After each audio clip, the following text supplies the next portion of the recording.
नमस्कार मित्रांनो, मी कल्याणी पाटील. आजच्या व्हिडिओच्या माध्यमातून जाणून घेऊया कर्जमाफीबद्दल महायुतीचं सरकार काय म्हणतंय. अजित पवार म्हणताय पैशांचं सोंग होत नाही, पुढची स्थिती बघून 3 वर्ष कर्जमाफी शक्य नाहीये. तसंच फडणवीस म्हणतात हीच आमची भूमिका, दादा शक्य नसल्याचं म्हटलेच नाही. त्याच्यावर परत शेतकऱ्यांच्या पाठीशी दिलेला प्रत्येक आश्वासन आम्ही पूर्ण करणार आणि लाडक्या बहिणींचा भार तर तिजोरीत खडखडत होणार. तसंच 5 वर्ष संपण्याच्या 3 महिने आधी सर्व वायदे पूर्ण होतील. तर महायुतीचं सरकार अशा पद्धतीचे चर्चा करून म्हणजे शेतकरी कर्जमाफीसाठी युटर्न घेत आहे. तर बघूया लाईव्हमध्ये महायुतीचं सरकार कर्जमाफीविषयी काय म्हणतंय ते. आपापले पैसे भरा पीक कर्जाचे. तर तुमच्या अंगात हे बेमानीचं रक्त आहे हे लोकांना दिसलं आहे. 5 वर्षाकरता आमचं सरकार आहे. पुढच्या 2029च्या निवडणुकीत तुम्ही विचारा आम्हाला. या वर्षी पण पुढच्या वर्षी पण घेतलेल्या पीक कर्जाचे पैसे भरा. अजित दादांनी जी भूमिका मांडली आहे ती सरकारची आहे. जे काही सांगितलेलं होतं ते प्रत्यक्षात कृतीमध्ये येत नाही. अजित दादांनी कधी म्हटलं नाही की शक्य नाही. अजित दादांनी कधी म्हटलं नाही की शक्य नाही.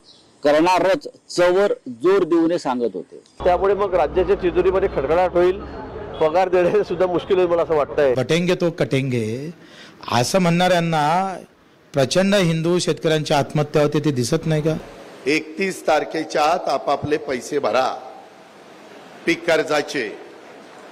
त्याच्यामध्ये जे काही सांगितलेलं होतं ते प्रत्यक्षात कृतीमध्ये येत नाही. जवळपास थोडे कमी 65,000 कोटी रुपये 3, 5, 7.5 वीज माफी म्हणजे तुम्हाला माफ आहे पण तुमचे पैसे आम्ही महावितरणला भरतोय. आम्ही म्हणजे कोण? सरकार. परिस्थितीनुरूप आम्ही पुढचे त्या ठिकाणी निर्णय घेऊ. आता तशा प्रकारची परिस्थिती नाही. त्याच्यामुळे या वर्षी पण पुढच्या वर्षी पण घेतलेल्या पीक कर्जाचे पैसे भरा. अजित दादांनी जी भूमिका मांडली आहे ती सरकारची आहे. अजित दादांनी कधी म्हटलं नाही की शक्य नाही.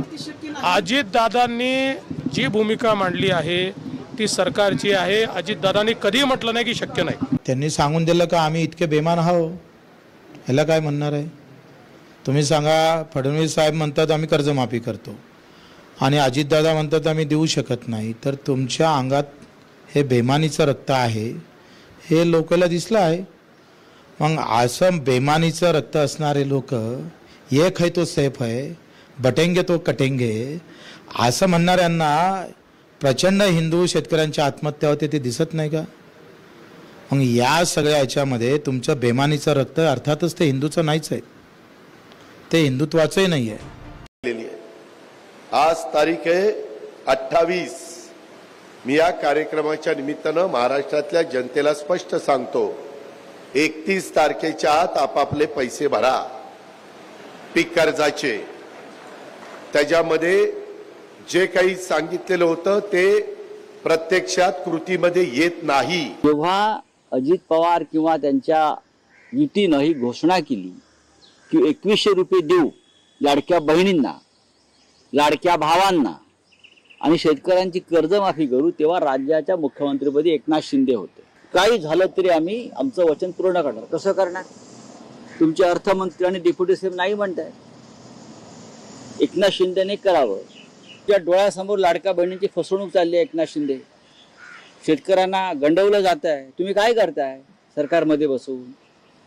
अजित पवारांच्या दारासमोर उपोषणाला बसा, आंदोलन करा. शिवसेनेचा आत्मा आंदोलन आहे. जर तुम्ही खरे शिवसैनिक असाल, तुमच्याकडे जरी नकली शिवसेना असली तरी तुम्ही स्वतःला शिवसैनिक मानता ना, मग देवगिरीच्या बाहेर करा आंदोलन.